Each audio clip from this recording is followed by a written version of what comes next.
Hi hello வணக்கம், welcome to home sweet home Bala channel. இன்றைக்கி நம்ம சேனலில் பார்க்க போகிற ரெசிபி என்னென்னா, இந்த கோல்டு வெதருக்கு நம்ம த்ரோட்டுக்கெலாம் எதமாக சாப்பிட்ற மாதிரி ஒரு சாதம் செஞ்சு காட்ட போகிறோங்க. என்னென்னா மிளகு பூண்டு சாதம் எப்படி பண்ணுறதுன்னு பார்க்க போகிறோங்க. அதுக்கு இன்றைக்கி நான் தேவையான பொருட்கள்லாம் எடுத்து வச்சுருக்கேங்க. ஃபஸ்ட்டு கேஸ் ஸ்டவ்வில் கடாய் வச்சுக்கோங்க. அதில் 2 ஸ்பூன் நல்லெண்ணெய் சேர்த்துக்கோங்க.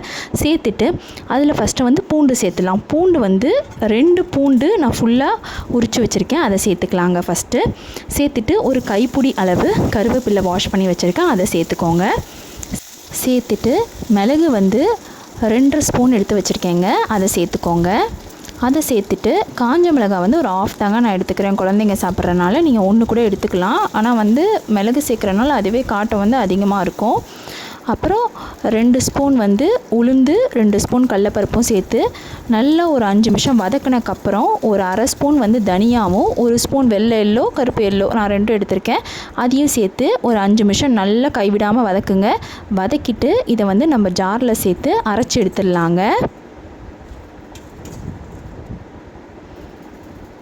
இப்போ அரைச்சி எடுத்துருவோம். அரைச்சா இந்த மாதிரி பொடி வருங்க. இப்போ திரும்ப கடாயில் நல்லெண்ணெய் ஆட் பண்ணிக்கோங்க. நல்லெண்ணெய் தான் நல்லாயிருக்கும். நான் ஒரு 3 ஸ்பூன் நல்லெண்ணெய் ஆட் பண்ணிக்கிட்டேன். கடுகு சேர்த்துக்கோங்க 1 ஸ்பூன். 1 ஸ்பூன் உளுந்து சேர்த்துக்கோங்க. கொஞ்சம் பெருங்காயத்தூள் சேர்த்துட்டு கொஞ்சம் கருவேப்பிலை சேர்த்துக்கோங்க.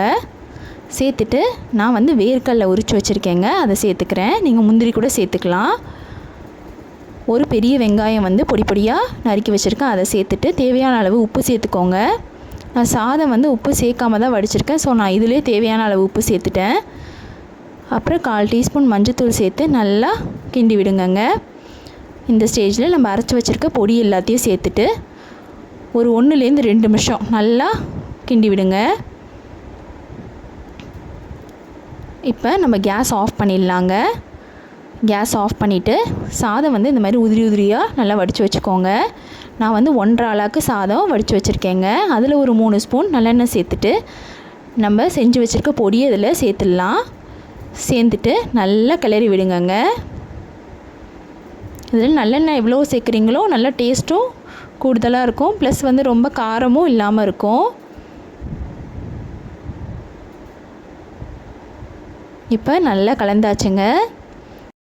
அவ்வளோதாங்க, நம்ம மிளகு பூண்டு சாதம் இப்போ சூப்பராக ரெடி ஆகிடுச்சு. இந்த கோல்டு வெதருக்கு வாரத்துக்கு ஒரு வாட்டினாலும் நீங்களும் இதை செஞ்சு சாப்பிட்டு பாருங்கள். உங்களுக்கு இந்த வீடியோ பிடிச்சிருந்ததுனால லைக் பண்ணுங்கள், ஷேர் பண்ணுங்கள், மறக்காமல் சப்ஸ்கிரைப் பண்ணுங்கள். தேங்க்யூ.